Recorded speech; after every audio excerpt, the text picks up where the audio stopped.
题目是让父上帝跟让恩上帝。我们请林大圣林传道为我们传讲。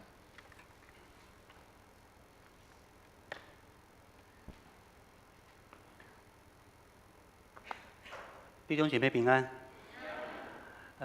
总会给这一次的卫斯理组织的交换讲台给的信息是一个悔改的信息，所以早上的第一堂我在台语的正道是讲的是让恩儿子，就是耶稣讲的那个流浪的儿子，他挥霍浪费上帝的恩典。那第二堂呢，国语正道我讲的是让恩上帝，就是许多人都认为，就如同耶稣讲那个浪子回头的故事，谈到这个父亲太浪费他的恩典了。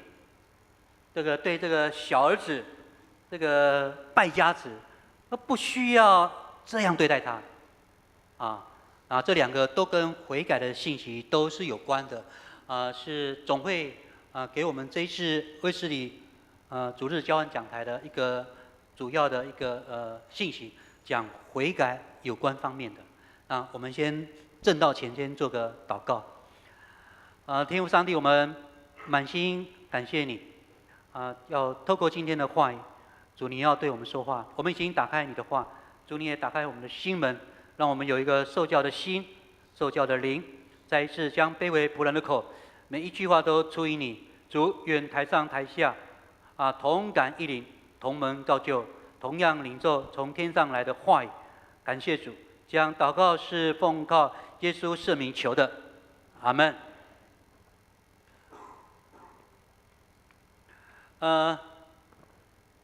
有人这样说常常我们都认为，想要知道到底基督教的上帝是一位怎么样的上帝，这几千年来被许许多多的人误解，也被非基督徒的人呢误解，甚至连我们基督徒呢，上帝的儿女呢，也常常误解。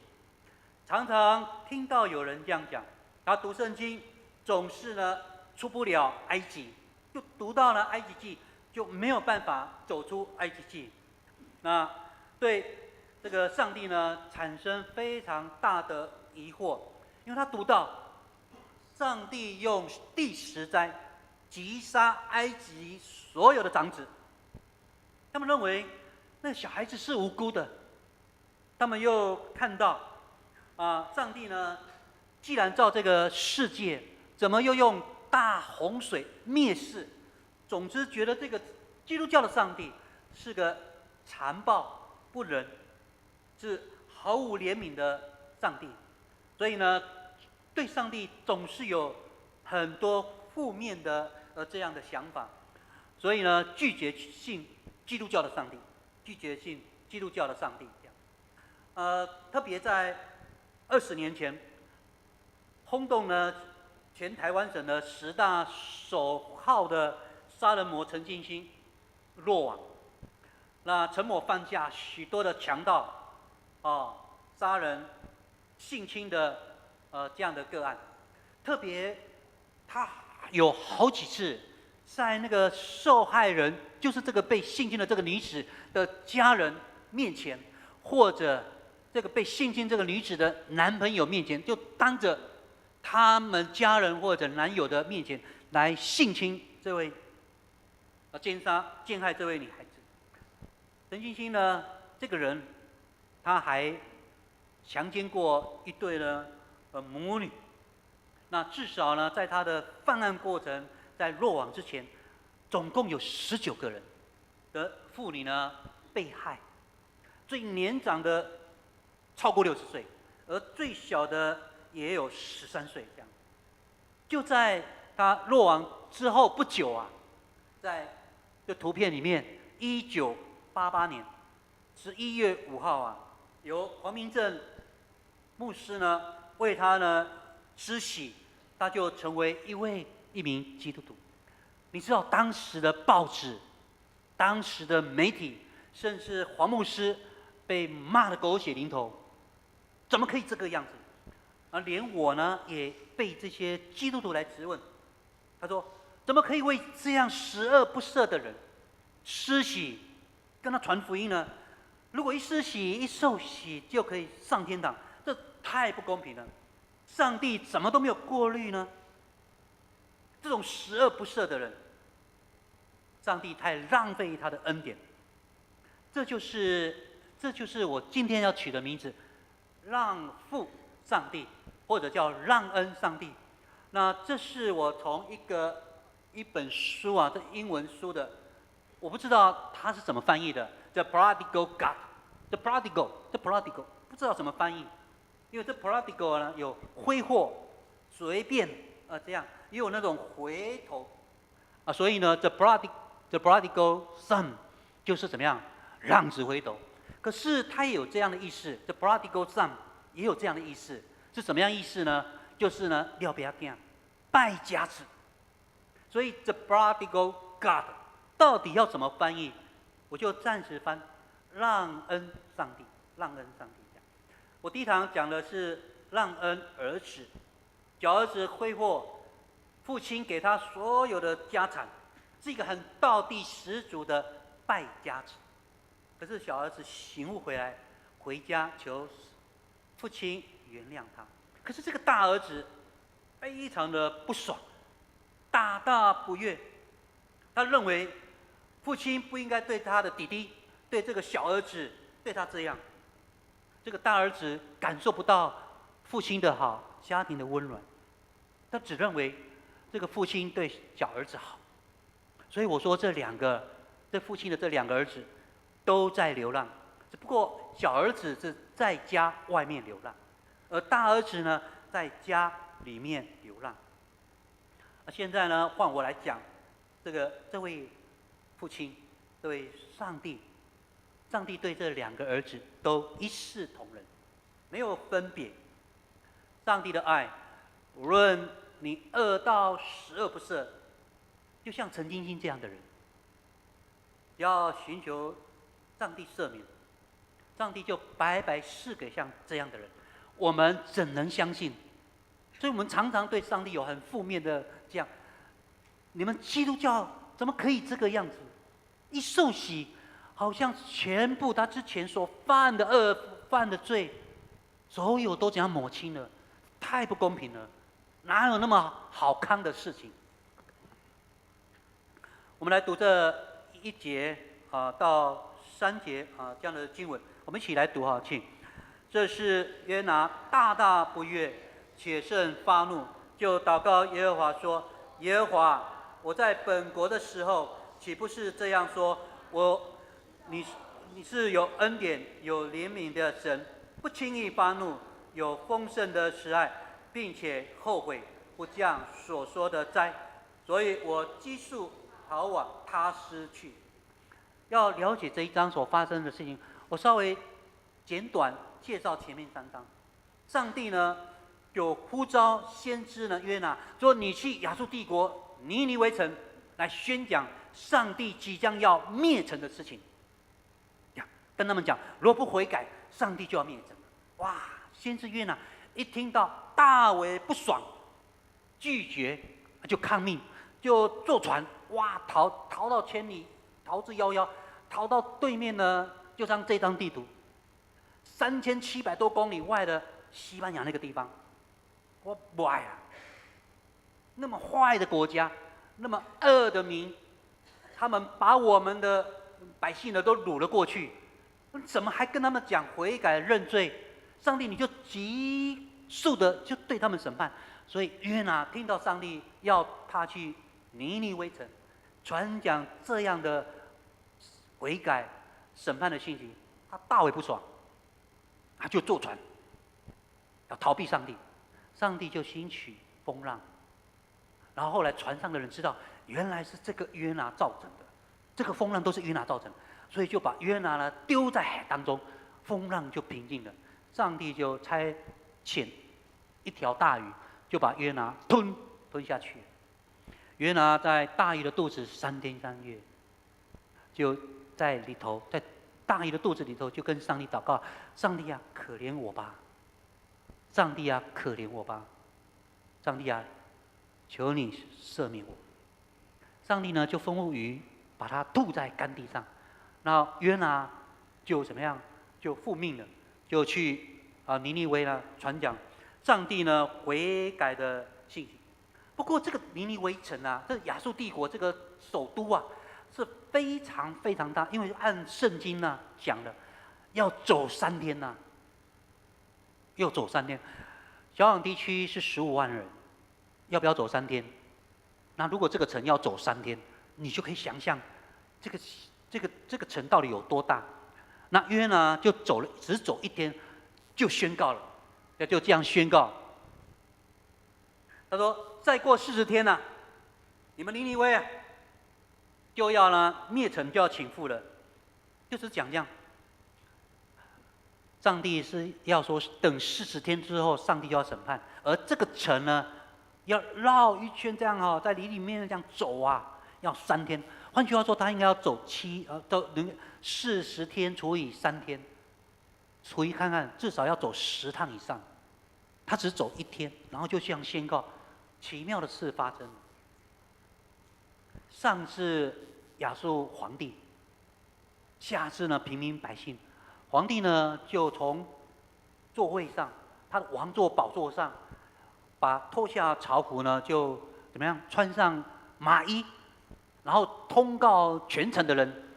他说呢，所有的人，包括畜生，都要披麻蒙灰，禁食，求上帝来赦免，求上帝来赦免。或许上帝呢，真的呢就不会降灾，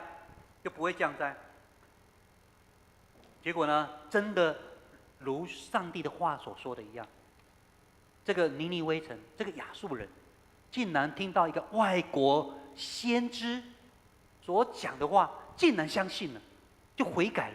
上帝看到这个城里面的人都悔改，包括畜生，都披麻衣，上帝就不降灾。这本来是一个很美的见证，也是一个非常奇妙，神怜悯世人的一个非常美妙的神迹奇事。但是约拿只走1天，看见是这样光景，哇，就被送了，大大的不高兴。所以他的那个态度呢，就等同反对上帝你的做法不对。所以约拿的态度跟上帝的态度形成一个强烈的对比。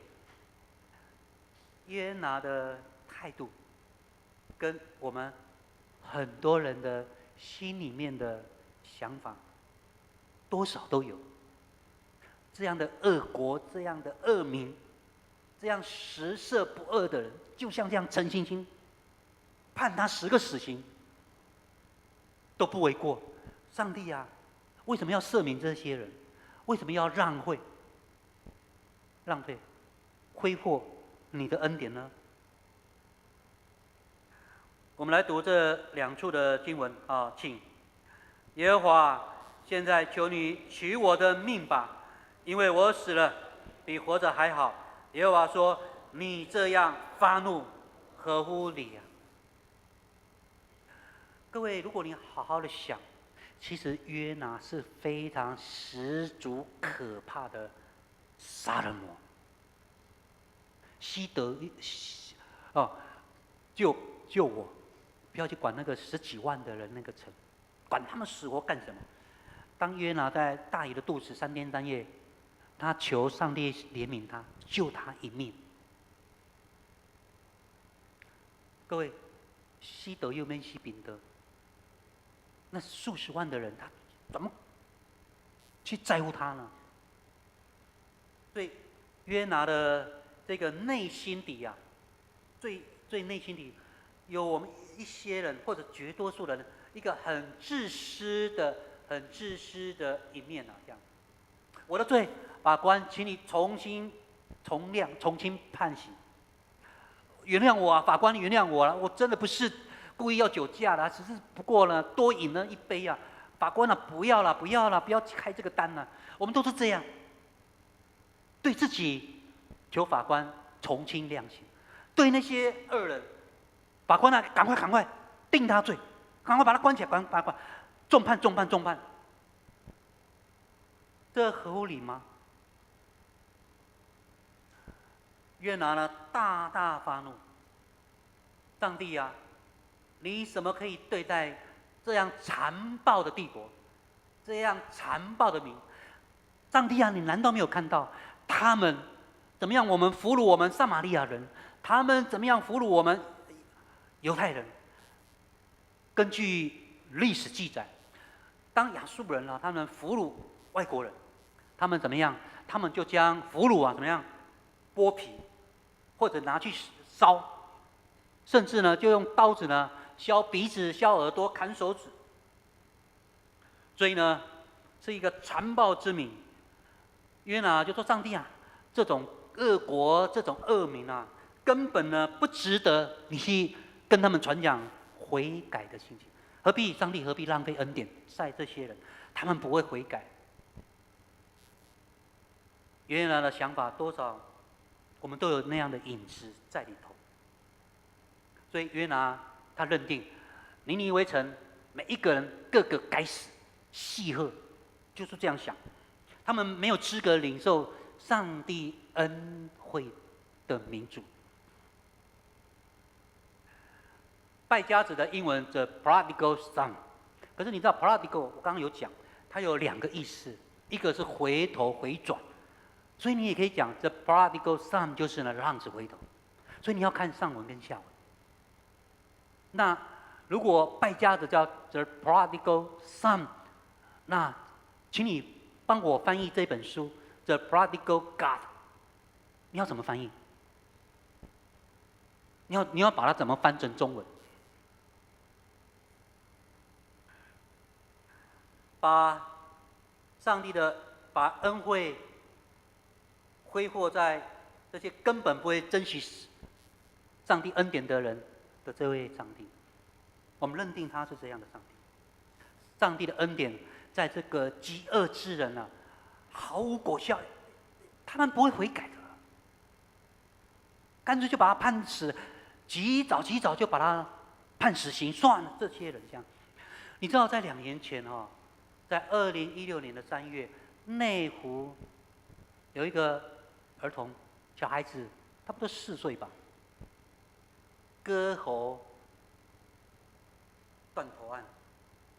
凶嫌被逮的时候，你知道人人还喊打死他，打死他，打死他，踹呀打，恨不得他的头也被砍了。更可恶的是，当法官判这个凶嫌，这割喉斩头的这个凶嫌，你知道最后判他是什么？死刑还是无期徒刑？无期徒刑，哪有死刑？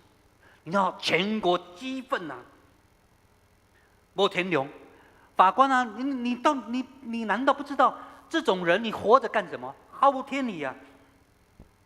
我们恨不得恶人快死，快死，却对上帝用第10灾击杀埃及长子，却对上帝用大洪水灭世，认为上帝是杀人魔，这合情合理吗？对啊，我们看到一个人这样死而不做，好戏，赶快判重刑。当他说是无期徒刑，或是呢有期徒刑的时候，我们都觉得这是恐龙法官，这个是这样的不合天理，这样的人根本就让这个社会、让这个世界让它消失掉了。我们都是这样，上帝也做这个事啊，不是吗？上帝给埃及法老9次机会，他反咬摩西，你再讲要放上帝的子民，再说一次，你就死。上帝就行第10灾。所以，我们对上帝呢，以第10灾来击杀埃及长子，就觉得他是杀人魔，孩子无辜。我们对上帝用大洪水灭世，上帝你怎么这样的不会不保赛，毫无怜悯之心。我们来读这创世纪6章5节6节，我们一起来读啊，请。耶和华上帝见人在地上罪恶大，终日所思想的尽都是恶，耶和华就后悔造人，心中忧伤。那个后悔这两个字是中文翻译上的迷失啊，错。后悔不应该翻译这样，转译，上帝改变心意，改变心意。既然是这样，你知道上帝就吩咐挪亚盖方舟，然后而且跟挪亚讲，你要说哦，再过120年，再过120年，上帝要用洪水灭世。换句话说，那艘船呢，在山上整整盖了120年。上帝用120年让人悔改认罪。山底下的人看挪亚一家人那边盖方舟，那个方舟一天一天慢慢成型。你看到挪亚他们一家人怎么样受到了他个叛逆？那么把船，他们从来没看过船，你在盖什么？要下雨，哪有雨啊？从来没看过雨啊！你想，整整120年，上帝容忍人120年，人放弃那个机会，所以上帝才用大洪水灭世。最后只有几个人得救呢？几个人得救啊？8个人。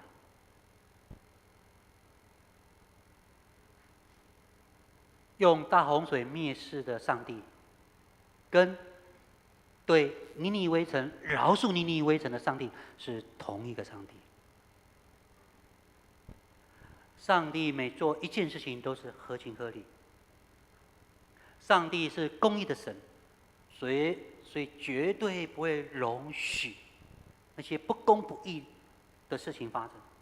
可是别忘了，上帝也是怜悯的神，愿意施恩给愿意寻求他、愿意向上帝悔改的人，就白白赐给他们。换句话说，基督教的上帝是这样的上帝：只要人还活着，还有一口气，还有机会，上帝的恩典就是救到底就对了，救你救到底，从来不吝惜。没有一个人在上帝的面前是十恶不赦，都可以。上帝从来不 prodigal， 不会挥霍他的恩典，他不会吝啬他的恩典，他愿意对所有世上的人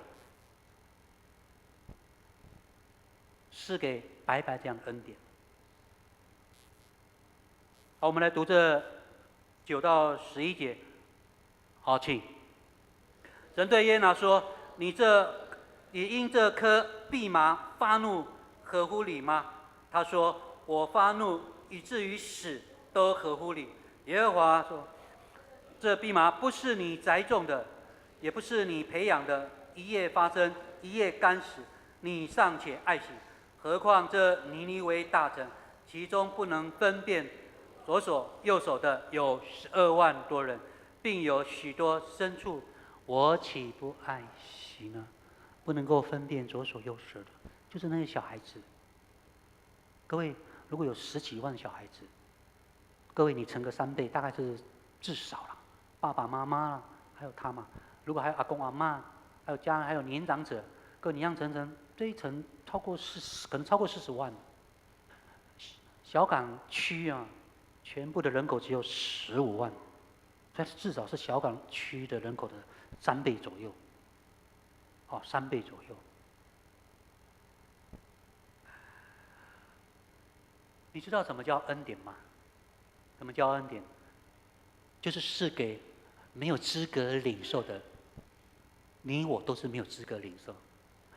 你我不需要50步笑100步。我们不比那个十恶不赦的人好到哪里去？好到哪里去？我刚刚说早上我讲到浪子的故事。父亲有2个儿子，这个小儿子是个败家子，把所有的家产呢全部呢都挥霍掉了。然后呢，他回来了，大儿子非常的不爽，何必浪费？何必浪费？何必这个败家子？他有必要再对他这样吗？还要办他庆生会欢迎他回来，有必要？他最倒霉就是那一只牛啊！为什么？你不回来还好，你一回来我被斩头了嘛，总衰了1.5，这样。总之啊，小儿子的想法，父亲啊，你何必挥霍你的恩典？他会感恩吗？他没有资格啊！他把你的家产啊挥霍得干干净净的，那些娼妓啊，把他所有你分给他的产业全部都吞噬了。这是大儿子的心声，也是很多人里面那个心声。上帝呢，这位父亲，也就是这位天父上帝，施恩给这样的人，是不合理的，是错误的这样。所以约拿把他自己的行为合理化，这样。上帝给尼尼微40天，他只走1天，然后呢就要看有什么下场。他完全没有期待尼尼微城可以怎么样被上帝拯救，恨不得尼尼微城全部呢都死光光。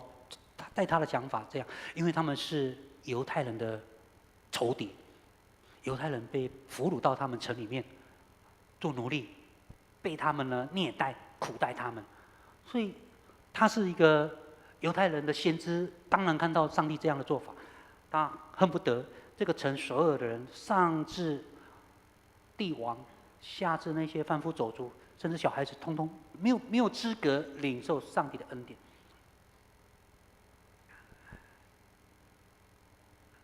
教会和我们能不能不像约拿这样？我们不要说我得救就好了，让他们去受上帝的审判。所以我们关在屋子里面，哎呀，真好！高雄荣光堂好好，弟兄姐妹和睦同居，多么好，多么好，就是这样。我们不要将我们自己的喜怒哀乐强加在上帝的观念当中。为什么要为 ISIS 来恐怖分子来祷告呢？为什么要像陈进兴这样的人来传福音呢？为什么还要对他施洗？为什么要判那个杀童案、断头案那个人凶嫌判他无期徒刑？这不公不义。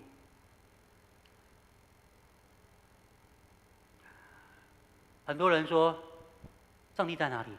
如果上帝在的话，怎么会容许恐怖分子这样的自杀，杀害好多无辜的人？上帝在哪里？上帝如果在的话，你知道一年有将近有700-800万的儿童饿死，兄弟一对。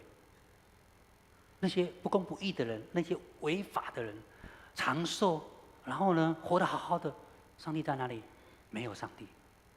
我们常常这样讲，亲爱的弟兄姐妹，如果上帝真的要处理那些人，我再讲一次，上帝如果真的要处理那些人，就要一并处理你跟我，因为上帝自己说的，上帝亲口说的，没有义人，连一个都没有。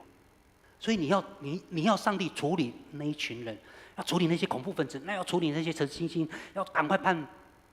那上帝也要一并处理你跟我。今天上帝没有处理他们，是怜悯你跟我，这是上帝的恩典。约翰卫斯理他说：“世界是我的牧区。”耶稣说：“神爱世人。”他没有说神爱犹太人，神爱什么什么人，没有，全部的人。本来我们要唱这个哦，但没有时间了哈。这样，这是我们的会主约翰卫斯理他的救恩观，是他弟弟写的。查理卫斯理，怎能如此？怎能如此？这个就是他的救恩观，把上帝他的恩典怎么愿意，在我们来看是浪费，所以我们常常是让恩上帝，没有在上帝恩典，我们没有办法参透，怎能如此宽恕那样的尼尼微城的人？怎能如此原谅那个陈星星这样的人？如果事情帮我们唱，我们一起来唱啊，就一节就好了。好，请。怎能如此？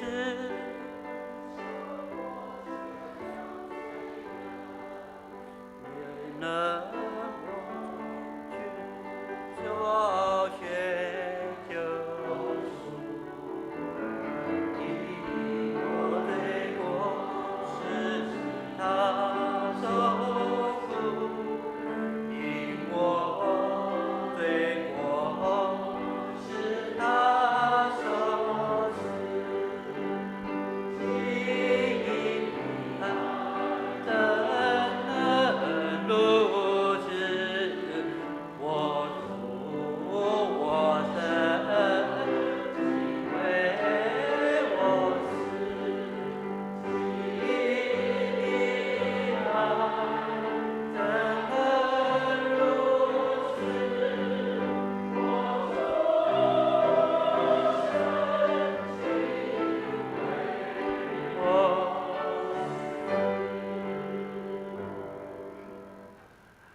我要做个结束，很特别。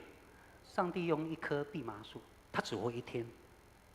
其实提醒那个先知约拿，约拿看到他只活1天而已，就非常的疼爱他，因为跟他有关嘛，非常的疼爱他，来提醒他：如果一棵蓖麻树只活1天，你都这样爱惜，何况那城有12万不能分辨左手右手的，我更岂不爱惜？特别66卷圣经，你从来没有看过有这样一卷圣经的经文的最后一节，竟然是用疑问句，疑问句。我们来读这最后一节请。何况这尼尼微城不能分辨左手右手的有10万多人，并有许多牲畜，我岂……话没有讲完呢，是疑问句呢。上帝要我们每一个人来思考。来思考他的爱。我们没有比外面的那些你认定那些拍狼、那拍骨、那些恶人十恶不赦，在上帝眼中都是他所爱的人。怎能如此原谅尼尼微城这样的人？怎能如此对像我、像你这样的人？这就是上帝的爱。你没有办法参透，所以这位上帝的爱是有恩典、有怜悯、有丰盛慈爱的神。阿们。我们来做个结束的祷告。恩主，我们感谢你，再次提醒教会，也提醒我们是神的儿女，我们怎能配得你这样的爱我们？不要让我们有50步跟100步的这样的念头，不要让我们有约拿的这样的心态。我们都需要在上帝的面前来悔改。主啊，我们都领受你白白的恩典，但愿教会在这个地方不是空占地土，让我们真的能够爱神又能够爱邻舍。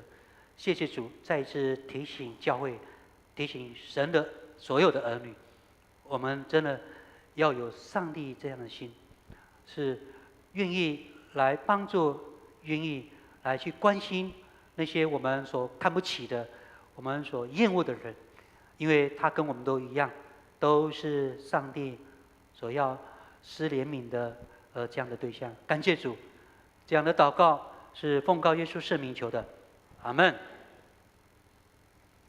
我们谢谢林